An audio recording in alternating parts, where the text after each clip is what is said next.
অবসরপ্রাপ্ত যে ছেলে এবং মেয়ে, তোমরা কেন, তুমি কিসের বলে এই ছেলের বাসায় আসলা? আমি আসছি, আমি মানে ওর সাথে ওরে আমি ভালোবাসি, আমি অন্য জায়গায় বিয়ে করবো। তারপর আমি এখানে ওনাকে ভালোবাসার জন্য তুমি চলে আসছো। তুমি একবারও কি চিন্তা করছো তোমার বয়স হয় না, তারপর তুমি শিশু মানুষ? এটা একবার চিন্তা করো না? চিন্তা করবো না? তোমার বাপ মা রাজি? বাপ মা রাজি না? তাহলে তোমরা যদি ও যদি একসময় তোমাকে না নেয় তখন কি করবো? একটা ব্যবস্থা করবো। হ্যাঁ, ও না নিলে তুমি একটা ব্যবস্থা করবা? কী ব্যবস্থা করবা? তোমার কাছে তো আইন নেই, তুমি তো কাবিন হয় না, তোমার বয়স নাই, বয়স হয় না, তখন সেক্ষেত্রে বাবা তুমি কি ভরসায় নিয়ে তুমি এখানে বসবাস করবে?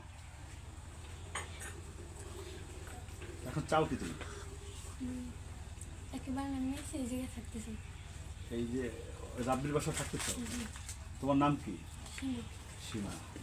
হ্যাঁ রাব্বি, তুমি যে ওকে নিয়ে আসলা, ও তো বয়স হয় না, তুমি এটা কেন নিয়ে আসলা? কথা বলো।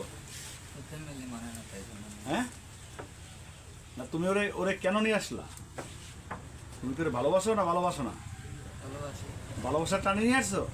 হ্যাঁ, জোরে কথা বলো, তুমি কি ভালোবাসার টানে নিয়ে আসছো? তা এই মেয়েটা তো বয়স হয় না, তুমি নিয়ে আসলো কেন? হ্যাঁ, তোমার নিজেরও তো বয়স হয় নাই, এখন কি ওরা 3 দিন পর ছেড়ে দেবা? হ্যাঁ, তো যে দুজনের সংসার করার টাকা দিয়ে তোমরা ওরা নিয়ে আসছো।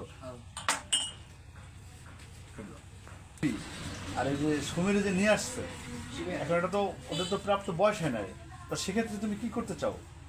এখন শোনেন, পোলার সুখে মেয়ে হ্যাঁ। মার, এখন পোলায় যদি সুখে থাকে মেয়ে নিয়ে, তো তো আমাদের করার কিছু নেই।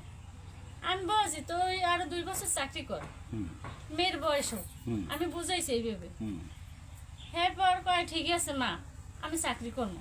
মেয়েও চাকরি করবে না, ছেলে কইছে আমি চাকরি করবো। তোমার ছেলের নাম কি? তোমার ছেলের নাম কি? রাব্বি। রাব্বি। হ্যাঁ, আমি বলছি তুই যে মেয়ে আনতেছ আমি সেই মেয়ে এনে দেবো, তুই বয়স হোক মেয়ের।